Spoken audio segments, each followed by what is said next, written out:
Halo, selamat pagi.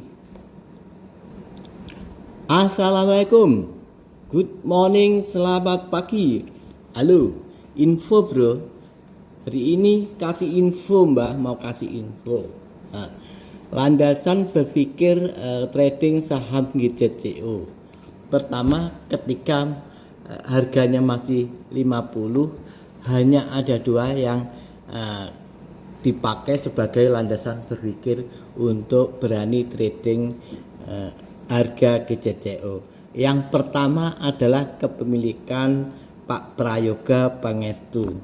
Karena Pak Prayoga Pangestu orang terkaya nomor 5 di Indonesia dengan kekayaannya 88,45. Dan kekayaan itu diperoleh dari usahanya bisnis saham, yaitu di BRPT dan TPIA.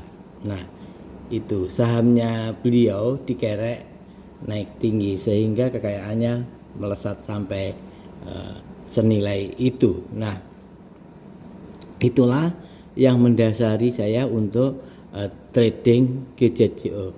Nomor 2, saat itu pemerintah getol ingin melanjutkan program ke energi terbarukan dari yang sebelumnya adalah biodiesel 30 ke 50 dulu untuk diterapkan tahun 2021 dan suatu hari nanti ke B100. Itu yang mendasari dua landasan yang mendasari untuk trading GJCO. Artinya ketika harga di bawah harga DMO atau ketetapan dari pemerintah itu, maka pemerintah akan membeli harga yang lebih tinggi, dan itu masuk hitungan bisnis supaya para pengusaha atau petani kelapa sawit tidak merugi, artinya disubsidi lah gitu. Itu yang kedua.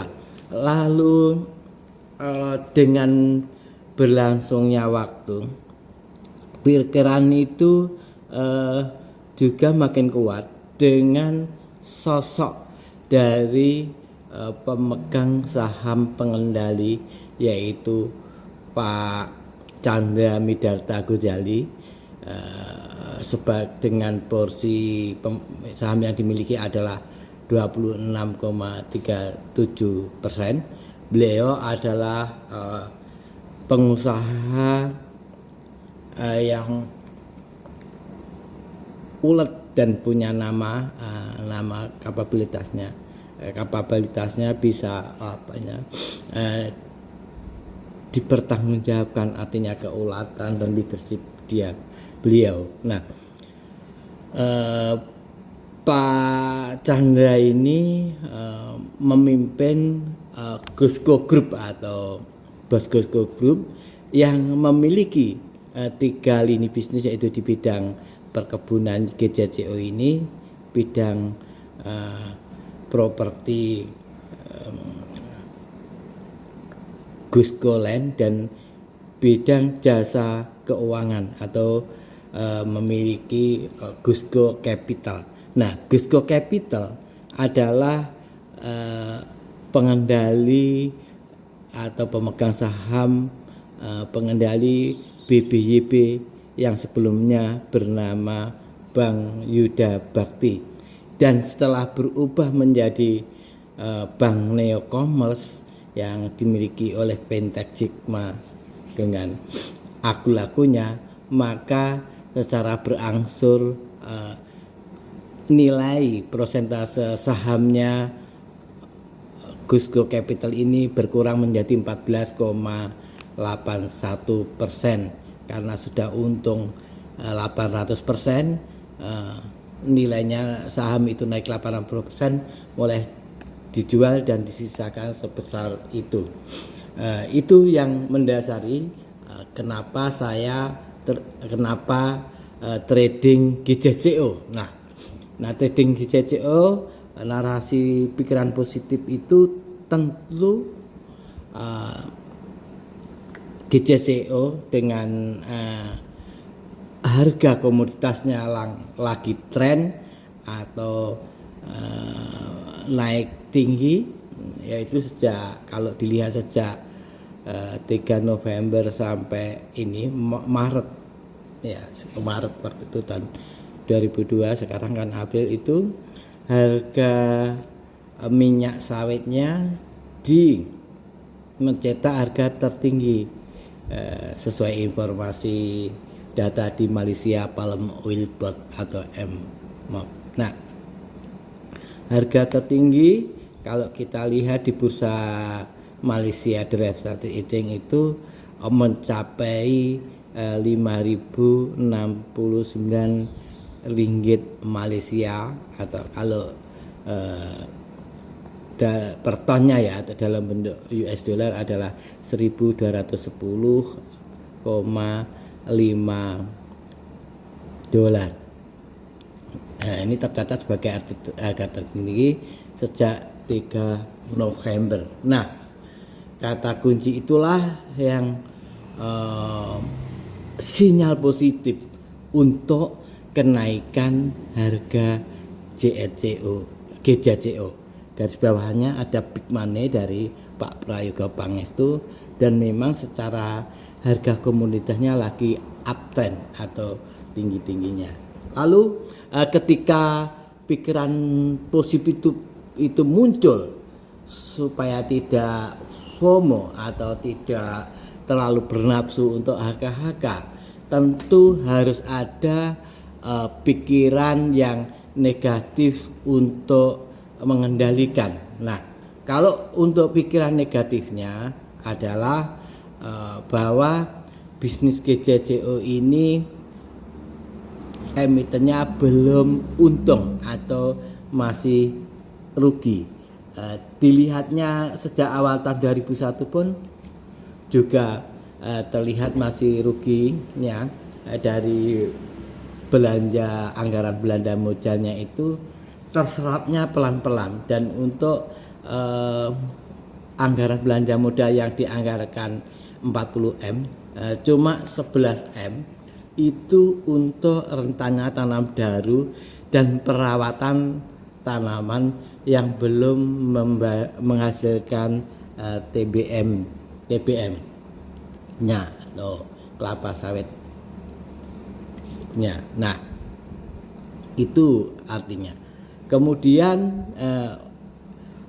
anggaran belanja modal 29M dari total 40 itu untuk meningkatkan teknologi dalam pabrik. Artinya yang memang untuk produksi di kelapa sawitnya porsinya tidak terlalu besar ya, dan hasil berlanjut pada laporan keuangannya yang masih negatif dengan ROE minus 5,4%, dengan pernya minus 2,38%, dan PBV-nya 1,42 kali. Kalau itu kita memakai kacamata value investing, dan akhir-akhir ini kacamata value investing itu agak ditinggalkan ya, bukan berarti ditinggalkan sama sekali, bukan, agak ditinggalkan karena para pelaku pasar lebih memilih menggunakan adanya big money yang masuk di suatu saham atau perusahaan, itu yang lebih dominan menggerakkan pasar dibandingkan nilai intrinsik perusahaan dan per PBB dan book value tadi. Nah, akhirnya GJCO benar-benar mengalami seproses kenaikan. Nah, lalu apa sikap kita ketika kita sudah memiliki pikiran positif, optimisme, dan pikiran negatif? Bagaimana kalau saya ingin trading untuk long term atau investasi. Nah, trading untuk long term atau investasi artinya kacamata yang dipakai juga menggunakan value investing, tapi garis bawahnya kalau saat ini value investing bagaimana yang kacamata yang kita pakai adalah garis bawahnya dalam menerapkan prinsip value itu kan ada 8 yang saya tekankan. Tren bisnisnya itu masih oke, gitu, masih uptrend dan memang masih berkesinambungan untuk lini bisnis CPO. Artinya itu yang garis bawahnya untuk PER, PBV dan ROE itu masih di nomor sekian kan. Yang utama adalah memang bisnisnya lagi tren, itu dulu yang didominankan. Artinya dalam jangka waktu tertentu apakah masih dengan catatan big money tadi belum profit taking atau belum TP. Oke, dari keseimbangan itu maka bagaimana untuk mengoptimalkan cuan adalah kata kuncinya. Bagaimana kita mensikapi harga saham GZCI ini secara fleksibel. Artinya bagaimana, Mbak? Kalau memilihnya sudah benar dengan kacamata big money yang masuk dan beliau yang sangat berpengaruh karena kekayaannya terutama didapatkan dari kenaikan harga saham perusahaannya kayak gitu.